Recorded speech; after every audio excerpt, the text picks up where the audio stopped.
Bobby's Business Club, the chat show. We have one of our wonderful members on the screen today.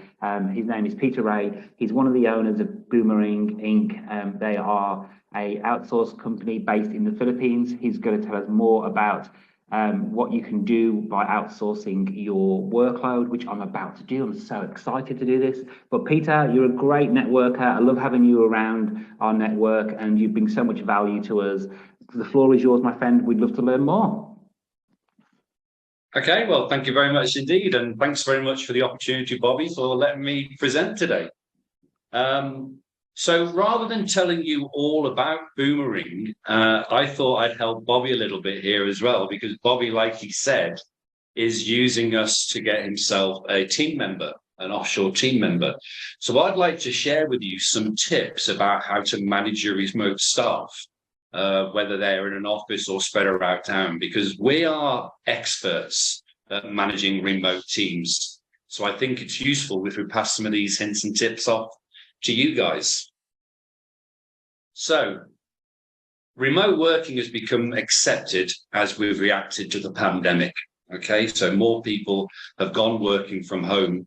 When the pandemic first hit, Boomering took a hit. The first year was exceptionally tough for us. Absolutely. We had to kind of, close the doors, pull in. The clients were suffering. We had quite a few people who were speakers who had staff with us. And when all those speaking engagements disappeared, they were obviously struggling as well. But since that, the last year, we've experienced some really good growth.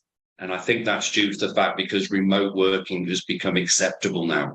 If a person can remote work just 10 miles down the road, they can remote work in the Philippines, and it's very little commitment and those significant savings in costs. Okay.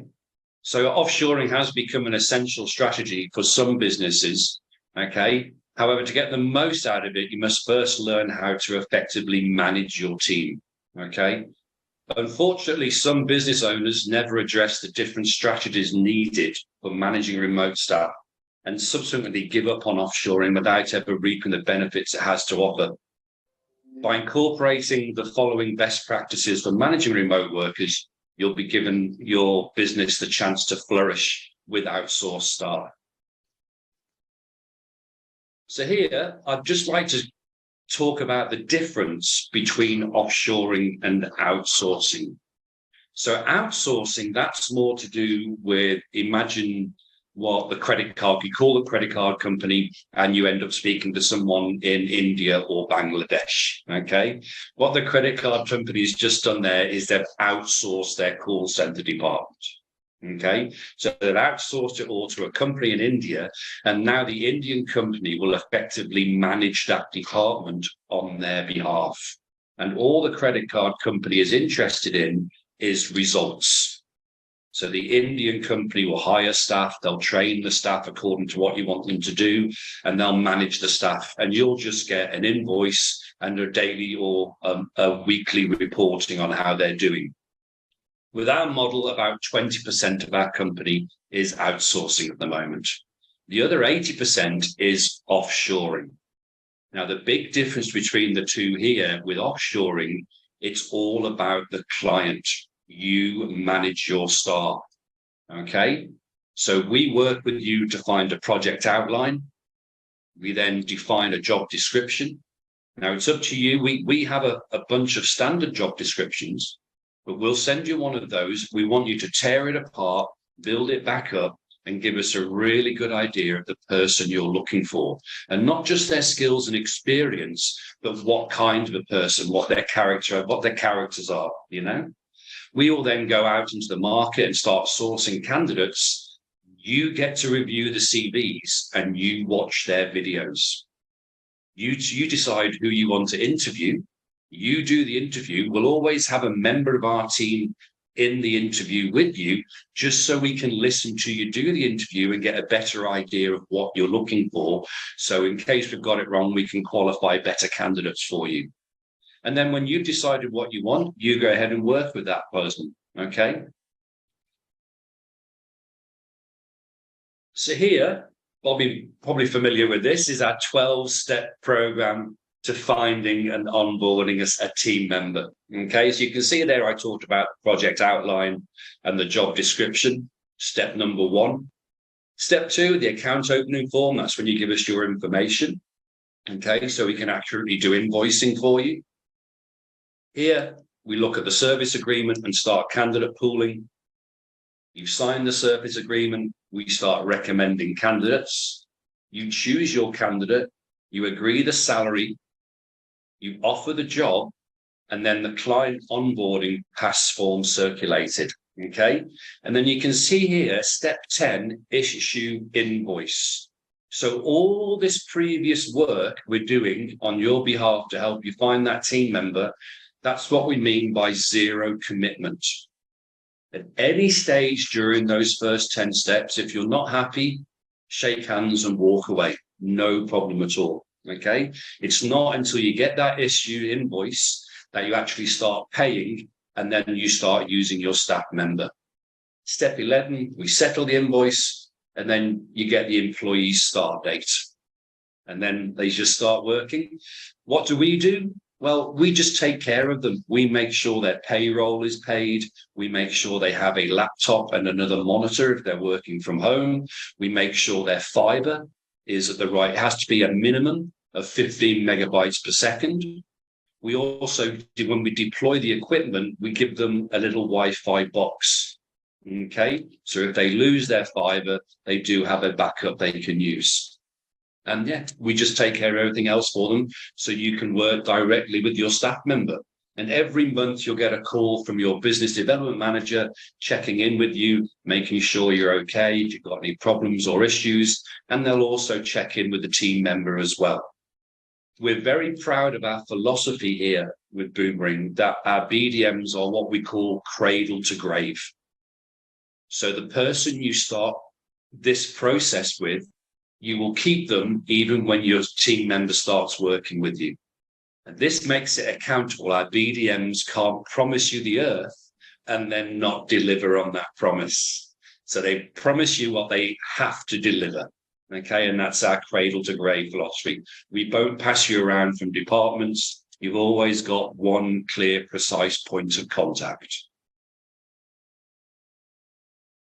So here are the 8 tips. Tip number 1, explain your vision.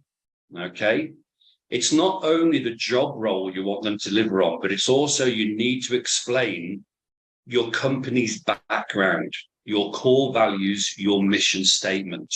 Okay, for instance, here with Boomering, our core values are STEP: service, transparency, excellence, and partnership. So you can be guaranteed when we're qualifying candidates, we're looking for candidates who will also follow our core values, not just our clients' core values. Okay, and our mission, we want to be the best PPO in the Philippines by offering simple and smart offshoring solutions while enriching client and staff lives. Okay, so it's very important to us that the team member has a good quality of life.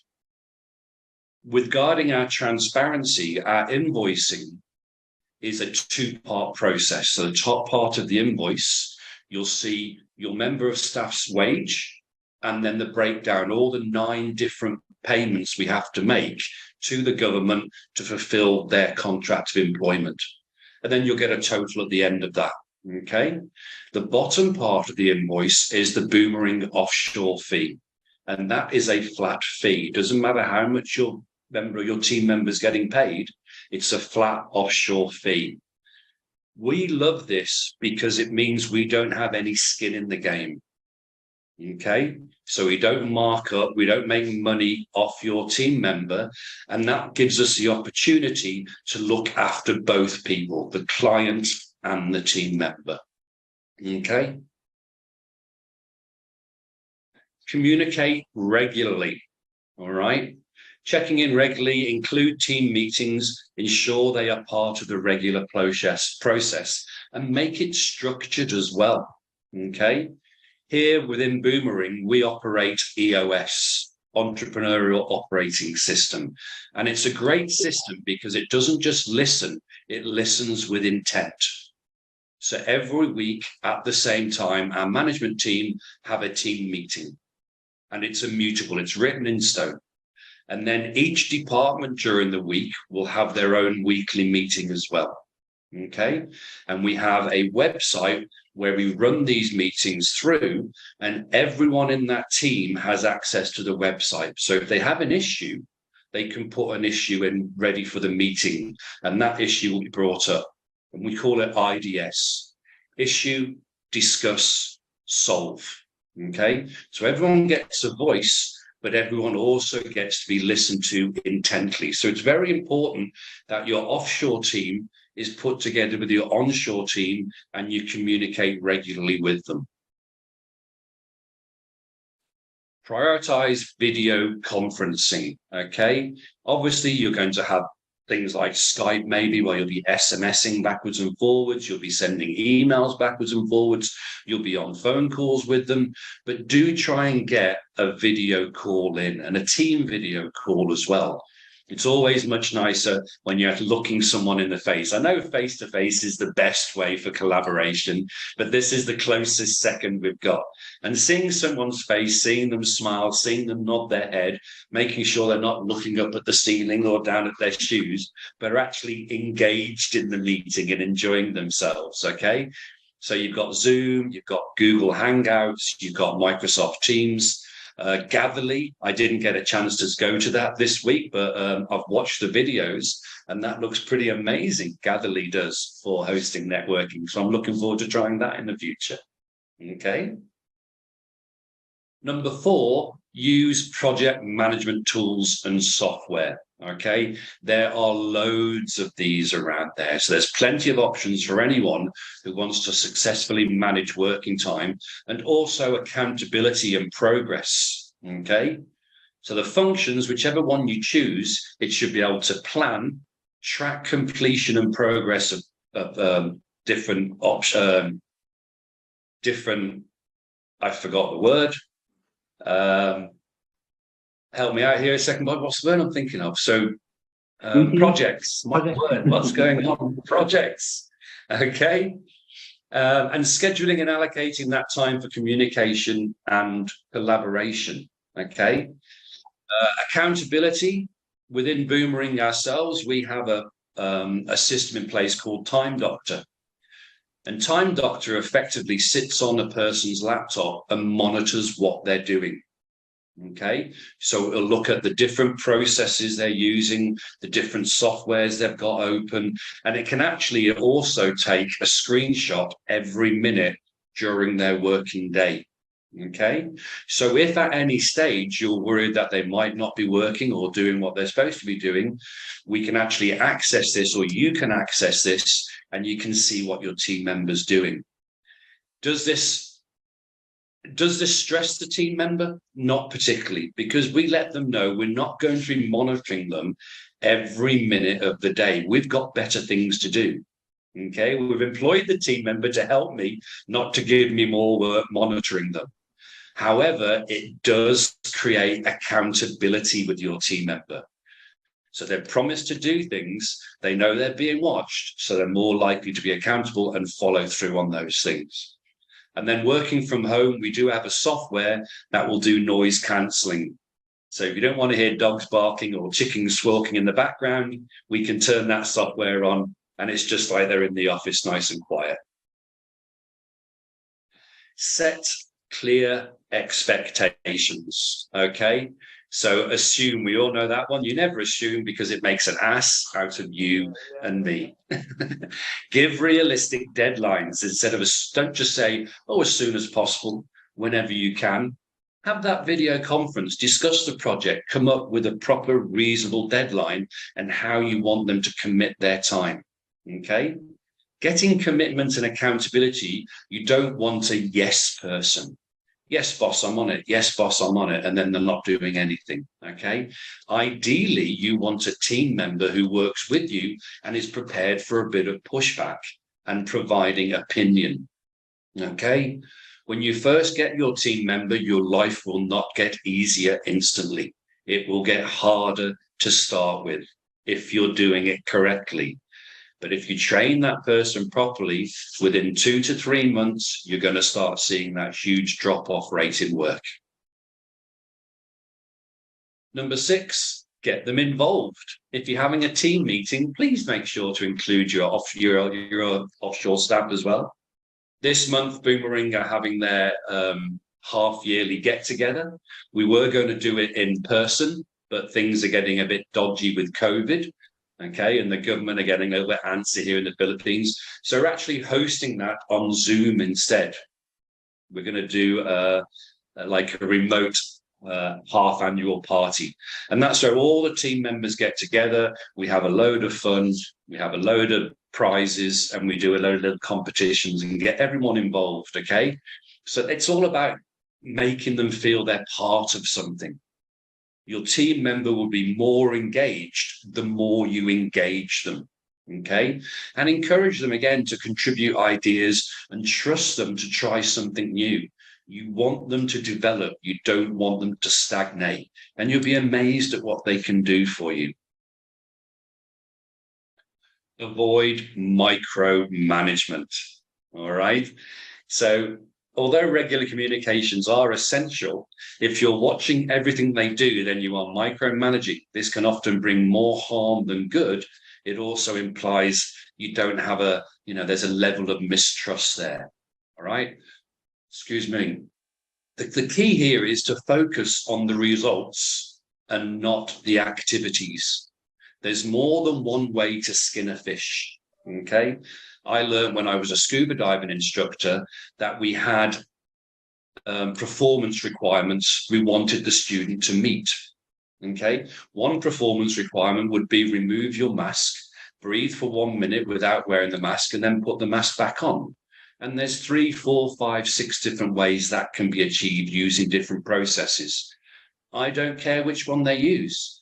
As long as they meet the performance requirement, thank you very much. You get there any way you like. But let's just make sure that, it's a productive way of getting there. All right.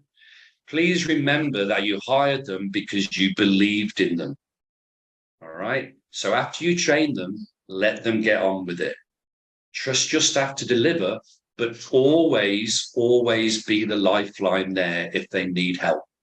Okay, you're always at the end of a Zoom call and they can reach out at any time. Final one here, provide feedback. Okay, commending staff of a job well done can motivate them to do their work. And there are positive ways to tell someone there is room for improvement without taking away kudos for the good things.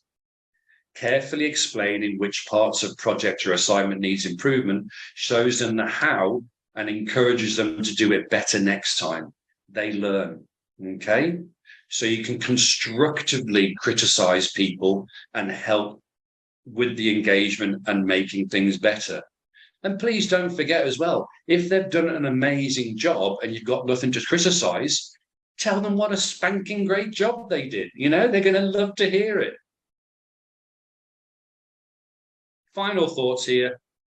So managing offshore teams requires effort, but no more than the staff member who is just around the corner from your home, from your office, but working from home. Once you've discovered the right approach, you'll realize it works for all staff, whether they are working from home or offshored. Even though they're not physically present in your office, remote staff are a significant part of your company and your company's success. With the right management, they can become some of your best assets. Thank you very much. That was the end of the thoughts and processes there. And don't forget, if you are having problems with your team members, the business development manager, your one-stop point of contact, hop on the phone with them. Okay, please remember you are working with someone from a different country, a different culture. But that's why we have Filipino business development managers. They're there to actually make these cultural differences work. And they're your cultural ambassadors. So it might be just something very simple that you need to work on. As the client, in your communication maybe, or something that the team member needs to work on. Okay, would you like to stop sharing, Bobby? Just leave it on there for 1 sec, Peter. I'm blown away by the presentation. I think that the points that you make are bang on, not just for some company like yourself, but anyone who is looking to hire anybody. Even if you are hiring them and they're in your office, we should be doing those things anyway. We can't expect people just to walk in and go, oh yeah, I know what I'm doing. Even if they've got 20 years experience, we still need to show them how we want them to do it. We've got to show them what our business is about, who we're about. And that can take months. And so, just because we're talking about offshoring and in this presentation doesn't mean that you can't use this in your business if you are employing people to come into your office. So, mate, like I said before, I'm really proud of having you in our network. I love what you guys do. And like I said before, we actually have 2 interviews today, and we are excited to bring someone on board. And it's just a great product. You do it so well, as the presentation shows. It's very limited cost at the very beginning. And we go through the whole process. It's a very similar recruitment process to what we have as Simplified Recruitment, and it's bang on. The job advert was great. Gus, I know Gus for a long time, but he's a great guy. He listens and he actions, and that's what you want. But guys, if you would like to learn more about Boomering, I would highly recommend a one-to-one with Peter. All of his details will be in the description, and of course, if you would like an introduction, I'm happy to do that for you. But Peter, thanks for your time again, mate. Thanks for your presentation, and I'll see you soon. Thank you very much for letting me chat. Bye.